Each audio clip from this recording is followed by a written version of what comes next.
Because there wasn't room for it in here. That's what I was telling them when we brought it in. And we entered this room, I was like, where's it gonna go? And then we had all those rolls and we stuck them back there, but the piano And there's fit a container over just there that has some, that was yours. Oh yeah, it's okay. So they were from Seaford. I don't know if y'all want to tell your story or not. Well, I can. My name's Judy Schwartz. This is my husband Steve. 47 years. And I grew up in Seaford, Delaware.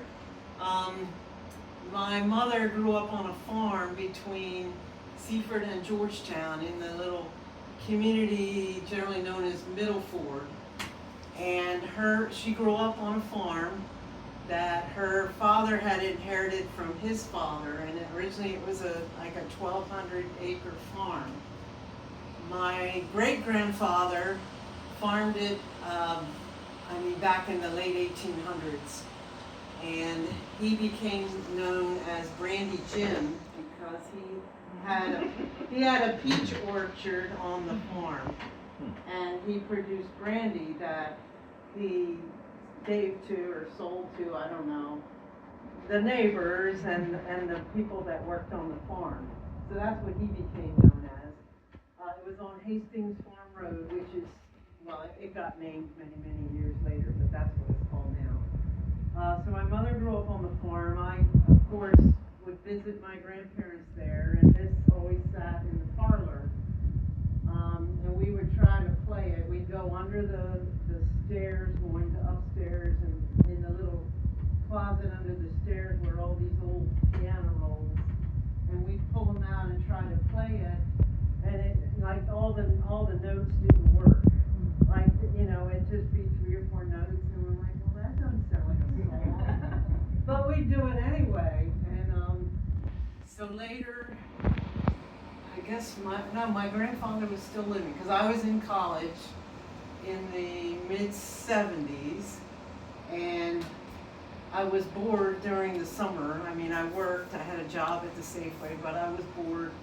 So I said to my grandfather, what if I tried to, get this to work again? And he said, sure. So my parents had it moved to our house, which was also in Middleford, and I spent hours and hours over summer break. It might have taken me 2 summers. So each of these 88 notes of the piano has a bellow associated with it. So it's all pneumatic. So there's a tube that goes from each key to a bellow that then to the hammer. And this here has 88 holes in it. So every hole relates to one of these keys. So, as you see on the piano roll, whenever a hole passes, one of these cutouts passes these holes, it plays the note. So very ingenious. It really is. Wow. It's fascinating. So these pedals down here are also connected to 2 bellows. And then there's a tracker bar that's connected to bellows. There's a tempo bar control that's a bellow. I wish I could show you all, but it's like hidden beneath several layers there. So I had to replace all the tubes, and all the fabric on all the bellows had just disintegrated or been eaten by, we had mice in the old farmhouse. And that was almost 50 years ago. So since then, it hasn't been in a farmhouse with mice. I think we have mice here. Yeah. We've never seen it. It's moved. How many times has it moved? It went from my parents' house to Annapolis to Easton, back to Seaford to another house. And then 2 years ago, we moved from Seaford to Lewis, and we wanted to downsize, and this was one of the things we didn't have room for, and I'm just so thankful to this society for, allowing this piano to sit here. Is this the parlor? Yes. In the parlor, which is where it began. This was made in 1911. My great-grandfather was born in 1955, and my grandfather was born in 1997, I think. I mean 1897. Yeah, Thank I was you, gonna say. thank you. Yeah. And my mother was born in 1929, so they all, you know, touched this piano. And so I'm just very happy that it sits here today. Now, it's no longer tunable to the point of like a fine piano, but it sounds like a player piano should. Right. Little honky tonk. Yeah, a little honky tonk. In the parlor. Yeah. So if you want, I mean, does someone else want to play it? No, you got it. You play it, and then I think somebody here. we So need to these, get familiar with these- it. You can tell which ones are old. These came out of my grandfather's house, so these are old ones.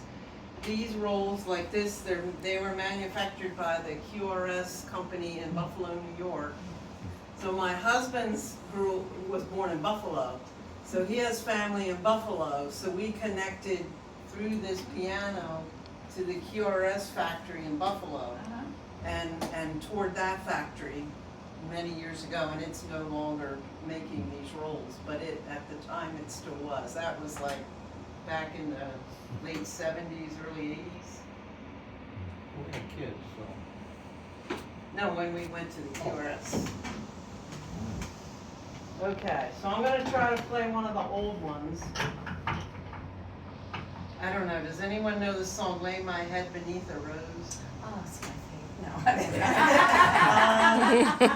How about The Sidewalks of New York? Oh, yes. Okay. Play one you know, see how well it does. And many of them have the words. So Right. if you gather Oh, yeah. around, And I will say, my high school friends, Mary Jo and Mark, are here.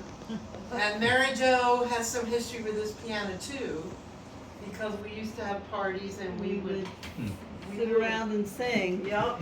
or try to sing.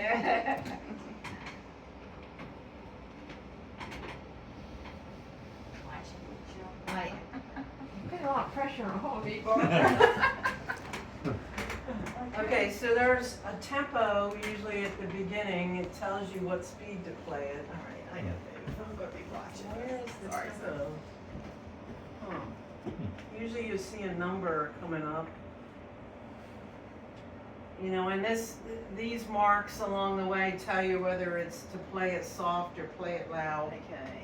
And that's these pedals here. Play it soft or play it loud. This is the tempo. Here's. And if you want to use a sustaining pedal like these pedals would down here on a regular piano, you use this. So that holds the note. Okay. I don't usually use that. And what's this one to the far right? This one, Yeah, to play, you have to hit play. okay. If you don't want it to play, you hit silent. I don't know why you do that. Yeah. And then when it gets to the end, Uh-huh. you hit re-roll and it goes back. Oh, okay, This is that was a rewind question, it. because somebody played something. And didn't know how to get back? How to rewind. Okay. All right, so I just need to figure out the tempo, which hopefully I'll see. Okay, there it is, tempo 80. All right. So there's a little graph rate, little bar right here, and that control here. So you set that on Never 80. saw that before. A lot of moving parts here. And there's, actually you can make this bench sit up if you need, I'll show you that too. leverage. If you need leverage, the two little things pop out. Oh, where are they? Oh, yeah, there's one, yeah. Oh. So you can incline the bench. Yeah. Then you don't have to work quite as hard. And if you ever want to do repairs, the rebuilding book is right there. Oh, great. Jeff. And I usually hold on down That's here. you. I don't know if that's meant for that, but I usually hold on down here. So you ready? Yeah.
That's awesome. Who wants to So that's a play? lot of Oh, pumping. that's very nice. Yeah. Yes. Good Very nice. workout. That's a great Yeah. sound. Maybe we can lose 50 pounds here.